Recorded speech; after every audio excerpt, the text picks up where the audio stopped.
and welcome to today's live IELTS class. My name is Adrian, and I'm streaming to you from beautiful Budapest here in the Carpathian Basin. I hope everybody is having a good weekend, getting in some relaxation, and also being productive.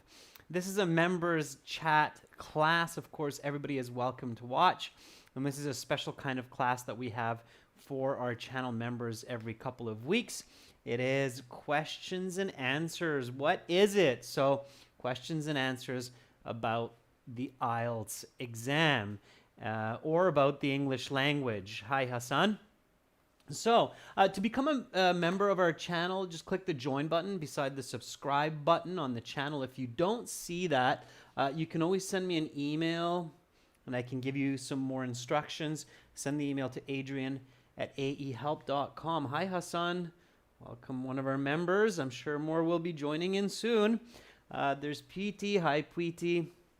All right, students, in this material, these lessons are presented to you by aehelp.com for academic IELTS success. Check us out there. For general IELTS, visit us at gielts help.com. That's for general IELTS. Make sure you know which exam you need to take. General IELTS is usually for immigration.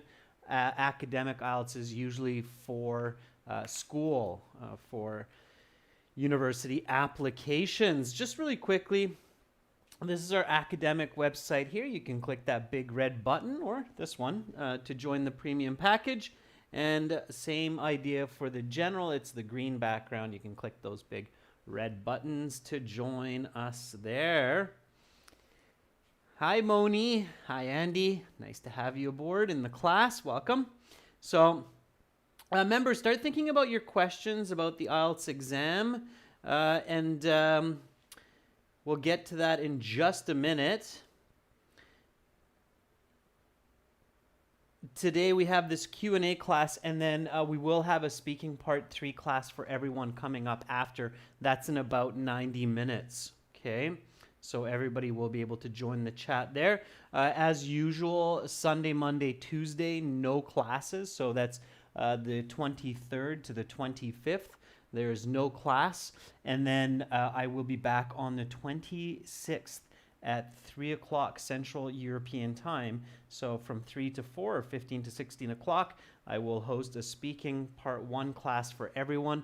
We always kind of start the week with speaking, and then of course more classes coming up throughout the week. Sandeep, nice to see you in class. Okay, so that's it for the administrative part of my preamble.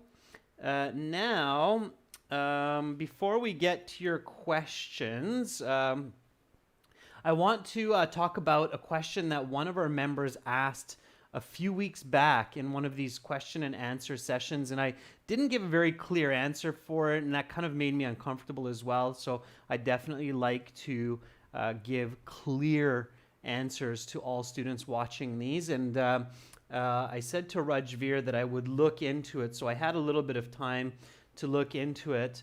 Our member Rajveer was asking, when should I use the word which and when should I use the word that? Because it seems like we kind of mix these words freely, especially in our writing. And is there a rule on how to use which, how to use that?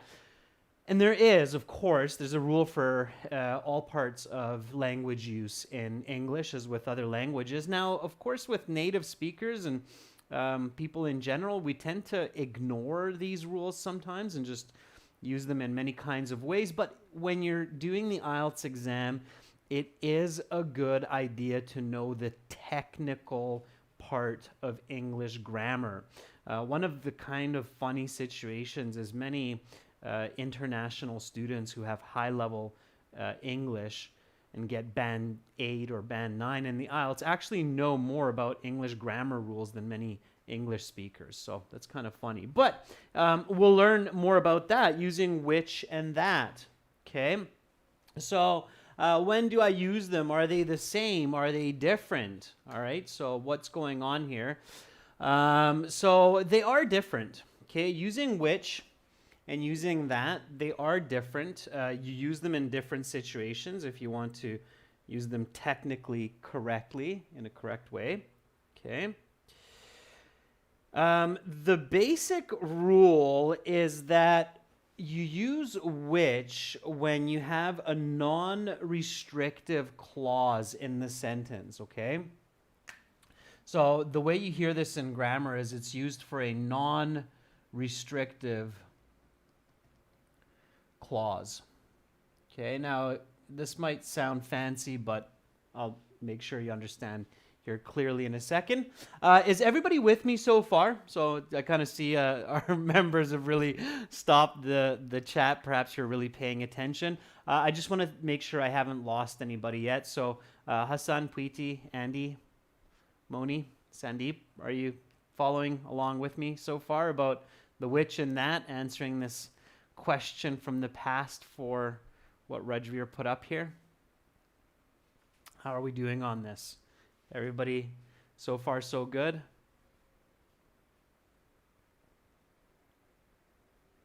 Okay, cool. And is everybody interested to know the difference between which and that in your writing so that you use it correctly? I don't want to go into too much detail if everybody's like, I don't want to know this, or I already know this, or something like that. Okay. All right. Preeti says, very much interested. All right. Okay, good. So I will continue to explain. So which, again, is used in a non-restrictive clause. Okay. So the word restrict basically means to not allow, which in this case sounds kind of funny. So to not allow. And in this case, another way to think of it is to allow. Okay. That might be confusing right now, but it'll make sense, okay? And that, so when you're using the word that, you use that in a restrictive clause.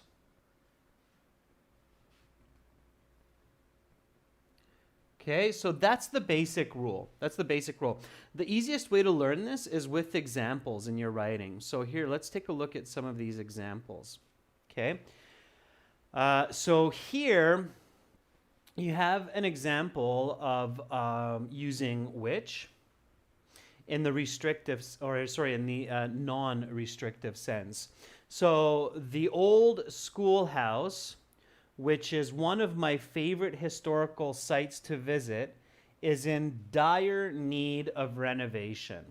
Okay, so notice that there's a comma here, and notice that there's a comma here. And it's using the word which. So the schoolhouse, which is one of my favorite places, is in dire need of renovation. Now, the reason this is non-restrictive is because if we take this out, we can still read the sentence and the sentence makes sense. Okay? So notice, the old schoolhouse is in dire need of renovation. Dire here means like serious, or really needs renovation. It really needs fixing. Okay. Moni, no. Dependent and independent clause is, yeah, I see your question, Moni. So correlating it. In some sense you can, but I wouldn't bring the dependent independent clause for subordinating conjunctions into this. So let's keep that a little bit separate. Okay? So don't confuse yourself here with that, because dependent independent clause, that's used with subordinating conjunctions. And yes, there is a correlation here, but let's keep them apart. Okay? All right. So again, the sentence is clear. The old schoolhouse is in much need of renovation. Perfect, fine. Okay, so that's why it's non-restrictive, because this is just extra information that I use to color my communication and to give detail. Now, here in the second case, okay, let me see here. There we go. In this second case, let me just do a little bit of erasing here so you know what I'm looking at. Okay. All right. So here in this sentence, okay, read with me. The type of antibiotic that the doctor prescribed made me nauseous. Nauseous means it made you feel a little bit dizzy, made you feel a little bit sick, like throwing up, okay? So here we're using the word that, and here it's restrictive. And the way we know that is we cannot take out the clause that the doctor prescribed, okay? So we cannot take this out of the sentence because then the sentence doesn't make sense anymore, all right? So notice if we take this out, okay, then the type of antibiotic made me nauseous. If I read that, okay, it's an incorrect type of communication. It's a flawed sentence because your reader would go, what are you talking about? So what type of antibiotic made you nauseous? It's unclear. Okay, so here you have to have this clause that the doctor prescribed. Without it, the sentence becomes nonsensical, incoherent. Okay, so this is when we use that instead of which. All right, is everybody clear? So is that clear now, how that works? If it's clear, what I'd like you to do, members, is please write for me one sentence with which, and please write one sentence with that. So I would like to see you practice one sentence with each of these, and then I will tell you if you have the right idea or not. So of course I can see what you're doing here. So just write one sentence with which, one sentence with that, and then no. So that's the interesting part, Preeti. So Preeti's asking a good question. Preeti says, can we use which here? So the type of antibiotic which the doctor prescribed made me nauseous. That's a really good question, Preeti. And I'm going to talk about that, okay? So that's the mistake that many people make, including native speakers. And I found that even I make this mistake sometimes, but I definitely won't in the future. So Preeti is asking, can I do this? The type of antibiotic which the doctor prescribed made me nauseous. Okay. So here is the interesting part, Preeti. Yes, this makes sense, but it's grammatically incorrect. So if you write this sentence, Preeti, and for example, you're using Grammarly on your emails, Grammarly will actually say, well, wait a second, that's not good. Let's change it to that. Okay, so the grammar check program, Grammarly, which is a free piece of software. I don't know if some of you use it or not, but it's a good piece of free software. So of course there's a paid version, but I just use the free version myself. It does correct many of these. Okay, so it makes sense, Preeti, but it's grammatically considered incorrect. All right, a native speaker will not catch you on that. So Preeti, if you say this in speaking, I guarantee that the native speaker will not catch you. And also, Preeti, if you say this in your IELTS speaking exam, it's highly unlikely that you're going to lose marks. So in your speaking, if the examiner says, what kind of things make you feel sick, and you say, well, the type of antibiotics which the doctor prescribed me made me nauseous, I guarantee you'll actually get points for good speaking. So they will not catch that in the speaking.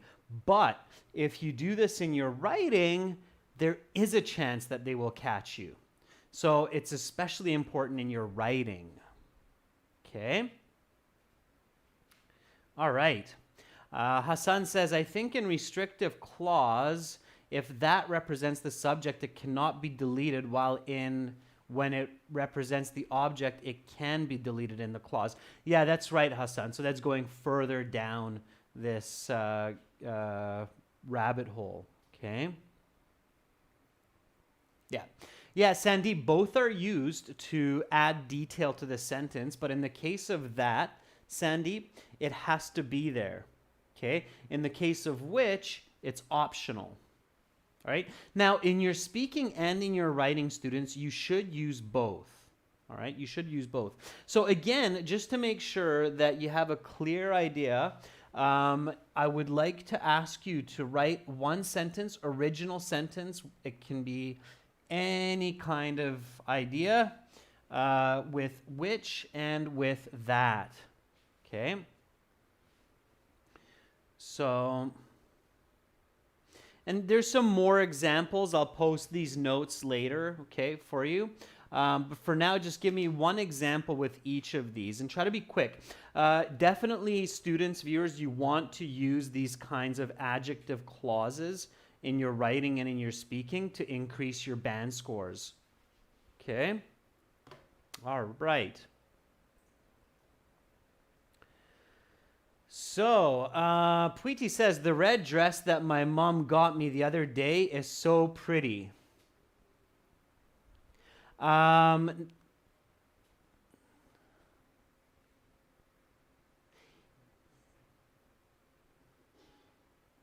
Yeah, okay, sure. Yeah, that works, Preeti. Absolutely, because otherwise we don't know what red dress you're talking about.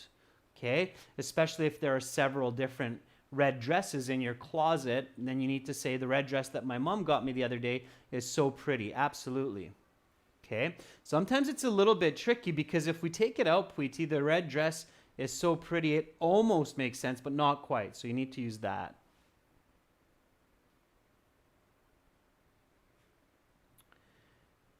Hassan says, I bought my friend's car, which has a red color. Yeah, very good, Hassan. Absolutely. So I bought my friend's car is a sentence on its own, which has red color, is absolutely an additive clause that describes that noun. So it's good, Hassan, good. Okay. And he says, Jakarta, which is a good place to visit, is the capital of Indonesia. Very good, Andy. Yeah, absolutely. So Jakarta is the capital of Indonesia. That makes sense. So when you're adding more information, which is a good place to visit in the summer, right? I hear Jakarta, it can rain a lot. So visit it in the dry months. Jakarta, which is a good place to visit in the summer, is the capital of Indonesia. Very good, Andy. Okay, nice job. All right, so it looks like everybody's getting the hang of it.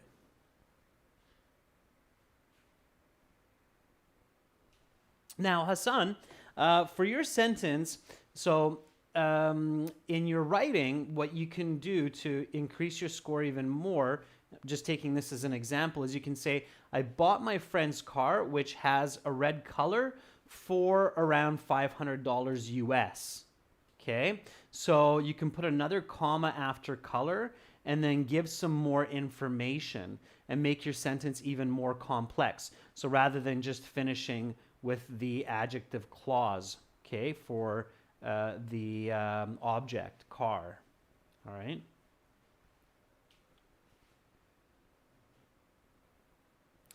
Good, Hassan. So the red car that I bought from my friend was a bit expensive. Okay.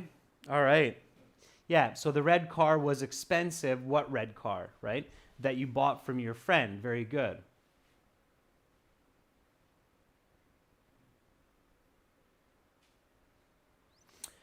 Sandeep says, I want to talk about that car. That's a bit off, Sandeep. So the grammar there is off. You want to try to fix that, okay?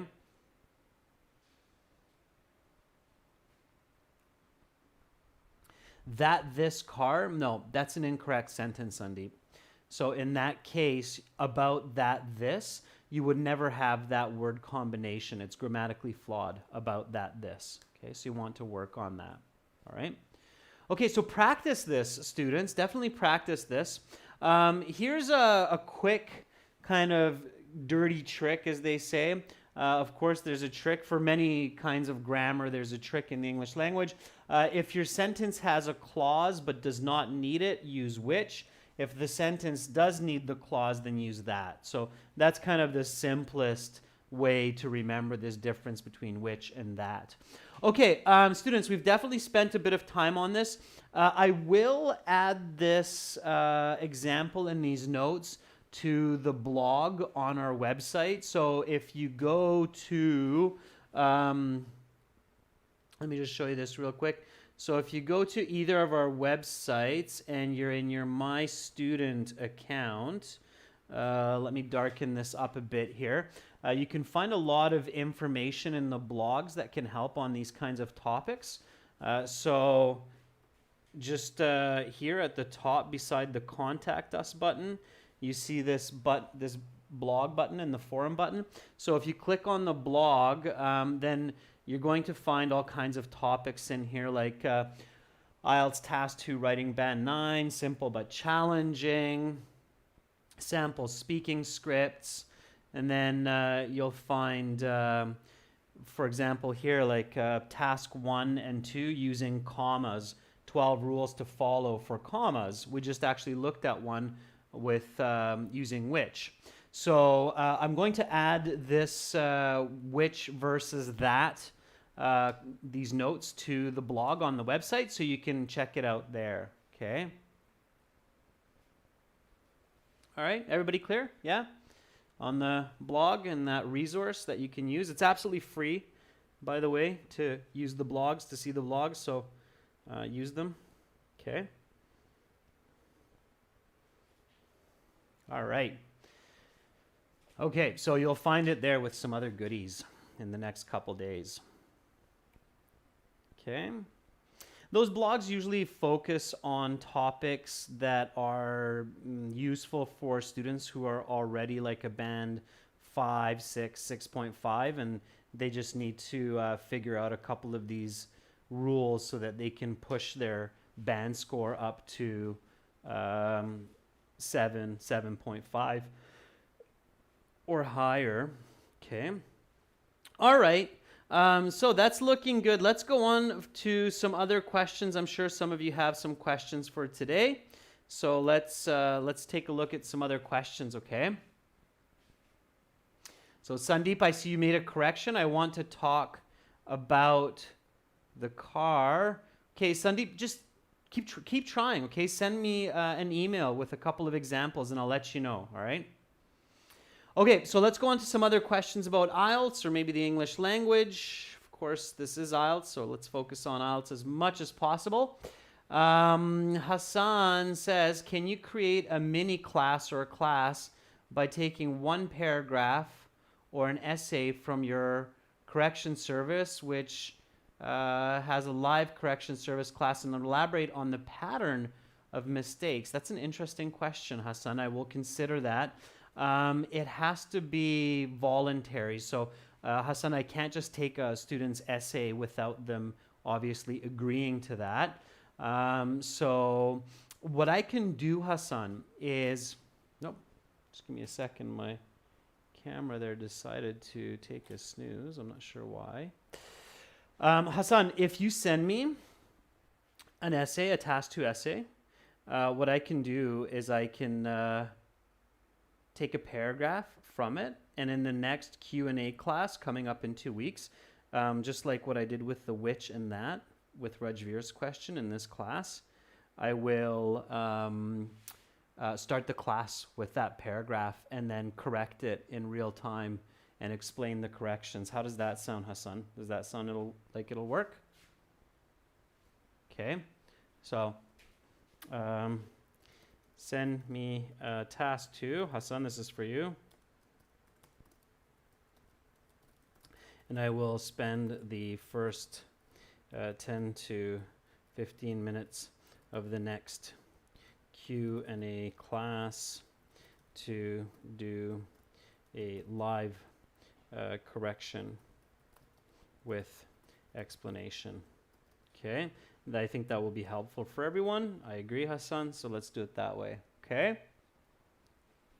All right. Hassan, it's hard to say that most students make the same mistakes. Different students tend to have different kinds of mistakes in their writing, but there are some commonalities for sure in grammar or word choice mistakes, punctuation mistakes. So there's quite a variety, but yeah, if you send me a sample, I will use that, and then I'm sure a lot of students will benefit from that. Okay.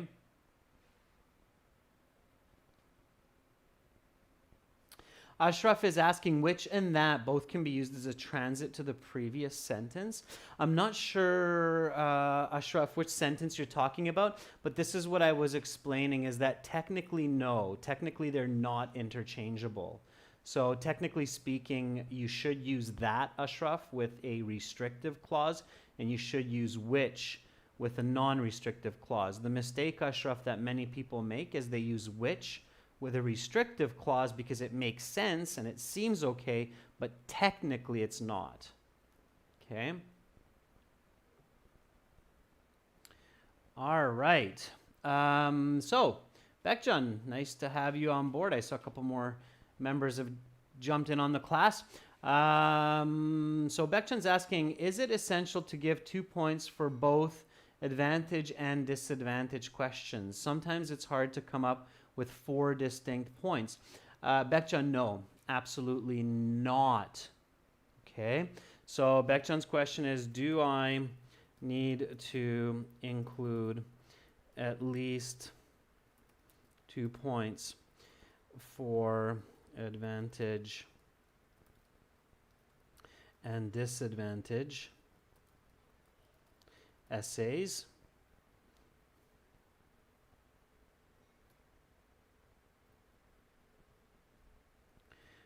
For each side, right? The answer, Bekjan, is no, this is not necessary. But when the word is advantages, right, with an S, or disadvantages, you should try to think of 2. I know it's sometimes tricky, but most everything in life, Bekjan, has at least a couple of negatives and positives. Sometimes it is trickier to come up with the right answer, but when it's asking you plurals, it's probably looking for plurals. It's not the end of the world if you only come up with 1 disadvantage. You can still get a very, very good band score, but you definitely should kind of try to think of a second disadvantage as well. Okay, Onkar, yeah, welcome. If you have questions, just ask. Yeah, Preeti's asking the same kind of as Bekjan. So how many points do we give for benefits and drawbacks? Generally, you want to give about 2 for each. I think that's why Bekjan was asking. But if you can't think of 2, if you can only think of 1, just make sure that you really develop that 1 point in good detail with good explanation and example. Okay, so...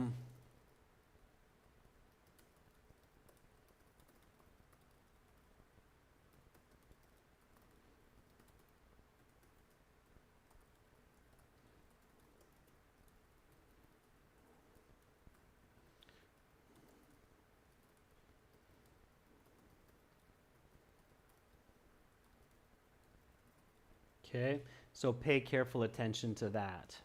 All right. Onkar, send me an email at the end of the class, and I can send you those exclusive videos, okay, for your membership level. So again, my email for new members is adrian@aehelp.com. Just send me an email and then let me know what membership level you have, and I'll check it on our YouTube members list, and then I'll send you the perks, okay? So I'll send you an email with some links. All right, so again, welcome aboard. All right, let's keep moving forward. If you have a question in mind, don't be shy, ask it. There's probably other people thinking the same, okay? Okay, Moni is asking, can I use short forms in the task 2 essay, for example, AI for artificial intelligence? Okay, so Moni, there's 2 types of short forms, right?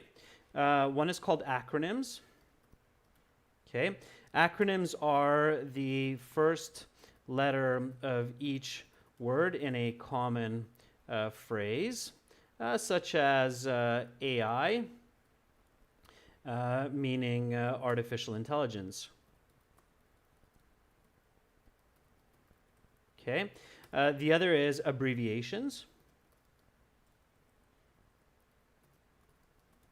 Okay, meaning the first few letters in a long word, okay, or a commonly used word. Okay, all right. It's a good question, Moni, and I'll address that in a second here. For example, like EX, for example. Okay? So, like EX meaning example. So, acronyms and abbreviations. And I think the question here, Moni, is can I use acronyms? Can I use abbreviations in my writing? Okay. So,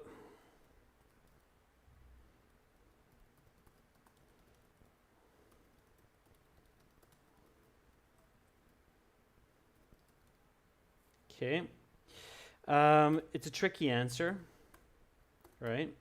In task 1 academic with charts, it is okay to use both. In task 1 general, do not use abbreviations. Okay. In task 2 for general and academic, do not use abbreviations, but you can use acronyms. Just make sure to indicate the full term on the first use. Okay, so what I mean by that, Moni, is the technical way, especially in academic writing, is anytime you use an acronym, especially when you get into like WHO. UNICEF I think is okay because I have no idea honestly what UNICEF actually means, but WHO and some acronyms, it's better to write something like in recent years the World Health Organization, WHO, has been under much scrutiny. Okay. All right. So in my essay, especially if it's a subject that comes up several times in the essay, then the way to do it technically in academic writing is you write out the full term and then you write the acronym after. And now you can use the acronym. You don't have to use the full term. But in the first use, you want to show the full term. So in recent years, the World Health Organization, WHO, has been under much scrutiny. The WHO has been criticized for lack of attention to microbial research, as well as ignoring ethical practices, ethical medical practices, especially in Africa, etc.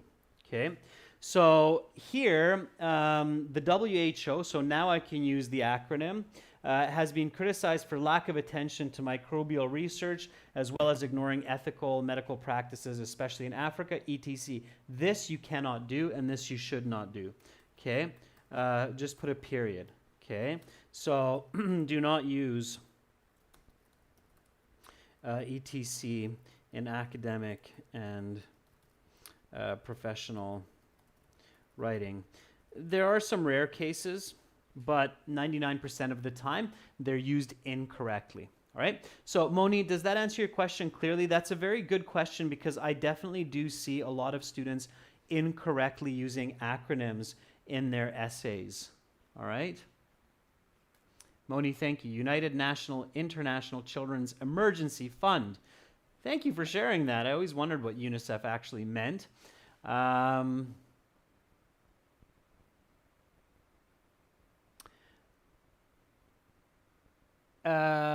Yeah, Moni, don't use and so on. Yeah, so some people use etc, so or they'll use and so on. Don't use these, okay? Do not use etc or and so on. Yeah, don't use these, students.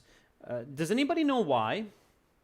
So why is it considered bad practice in writing to use etc or comma and so on?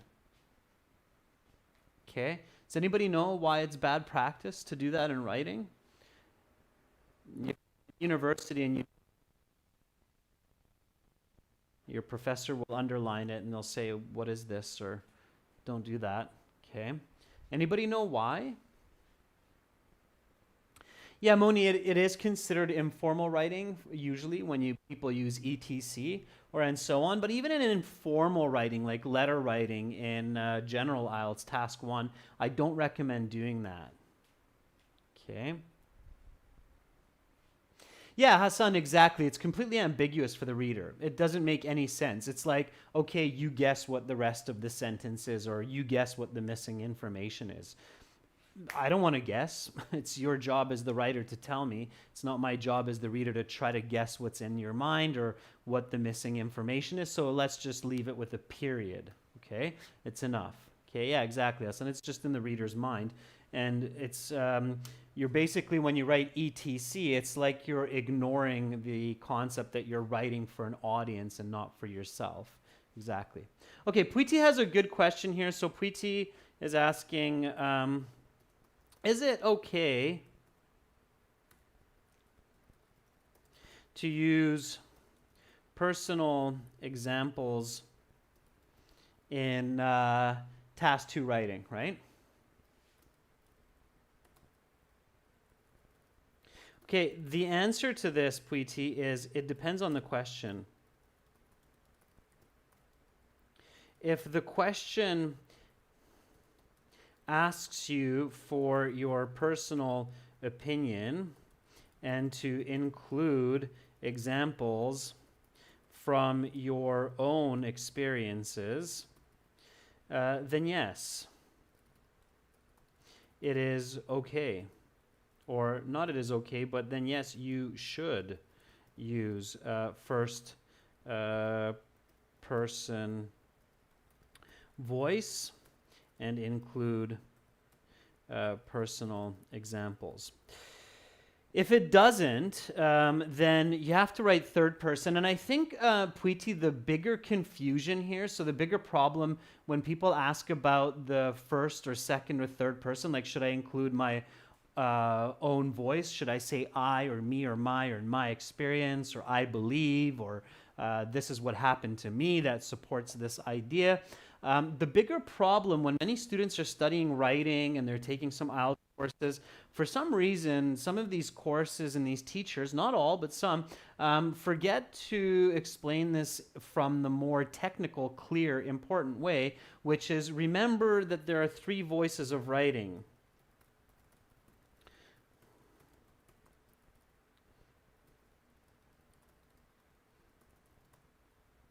Okay.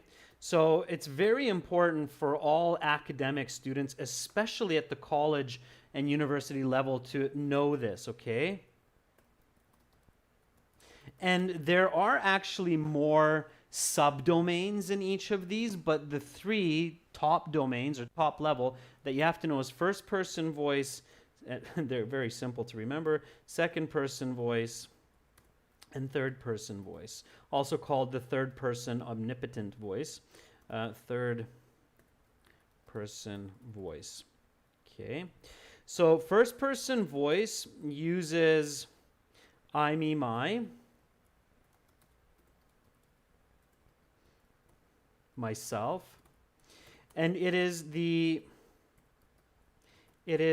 personal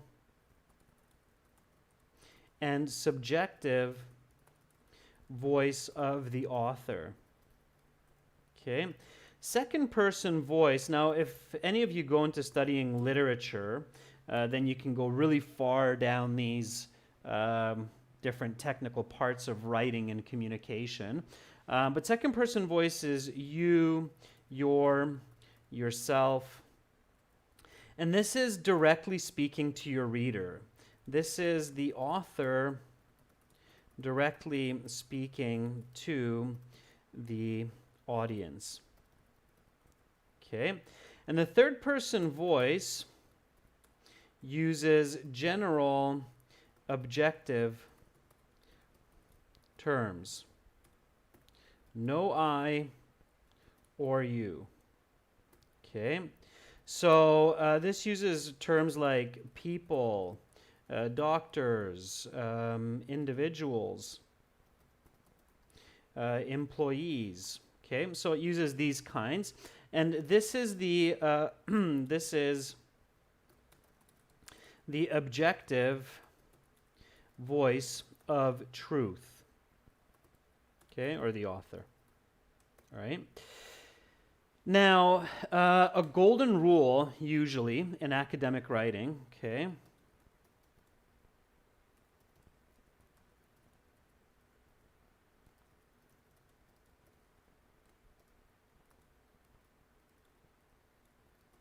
is you must never mix voices, all right?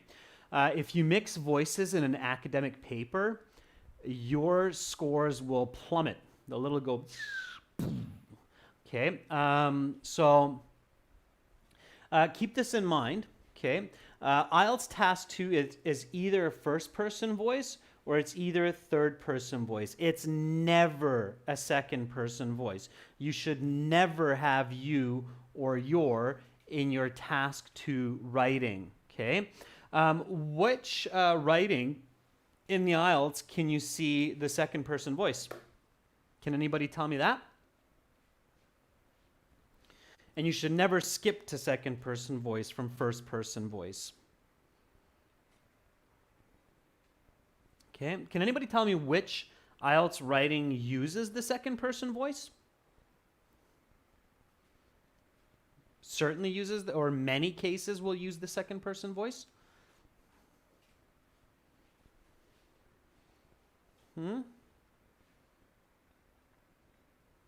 That's right, Hassan. Very good. Yeah. The general letter, like, you should come to my city and visit me, right? So this is only used in task 1 of general IELTS, because that's called a narrative essay or a narrative piece, and narrative pieces will use you. Okay, narrative pieces and instructional writing uses the second person voice. Like, you should first download this piece of software. After you finish downloading the software, you need to install this piece of software. Once you have installed this piece of software, you need to restart your computer. Okay, so that's instructional. It's because we are talking directly to the audience. That's what you need to do. So that type of writing will use you and your, because it doesn't matter who our audience is. Or task 1, where we know our audience, like, oh, I have missed you so much because I know you, okay? So I can speak directly to you. Which IELTS writing only uses the third person voice? So which IELTS writing uses only the third person voice, the general objective voice, no I, no you? So which one uses only the third person voice of the author, the objective truth of reality? Dun, dun, dun, dun, dun. Okay, which one uses that?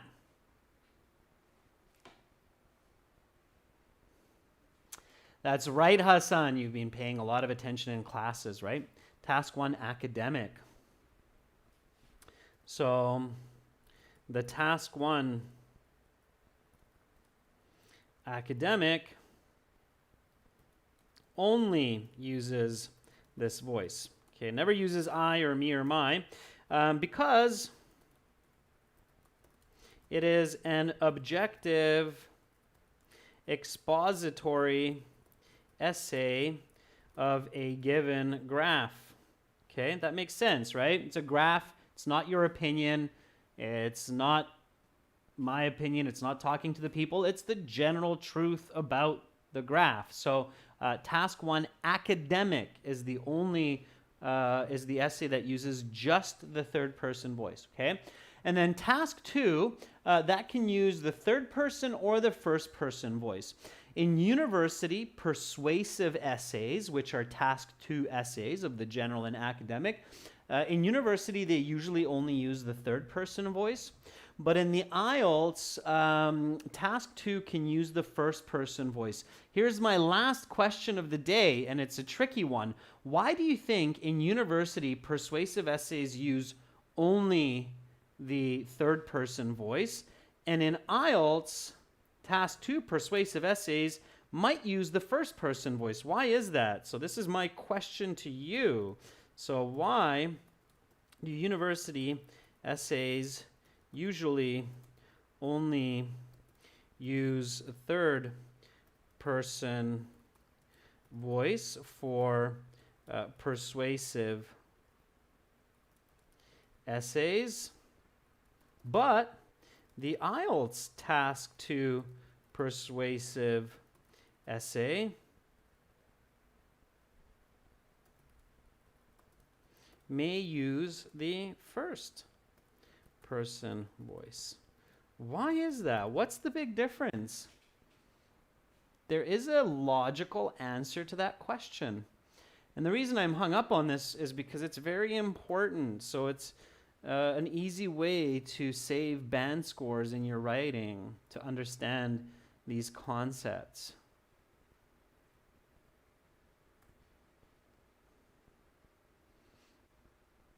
So why is that? Why do university essays and persuasive essays generally just use the third person voice? Like electric cars are 30% better for the environment than combustion engine vehicles because they create less carbon footprint and noise pollution. So that's obviously third person voice, and that's in university writing. But in task 2 for the Ielts, you might write, in my opinion, electric vehicles are better for the environment because I have noticed that they create less carbon emissions. Moni says it's because Ielts will assess my own English language level. Yeah, kind of. Yeah, very good. Okay, Hassan, you're on the right track. So Hassan says because in university we study what previous people have already discovered, and we're just students, and then we can become scientists and make our own discoveries. Kind of.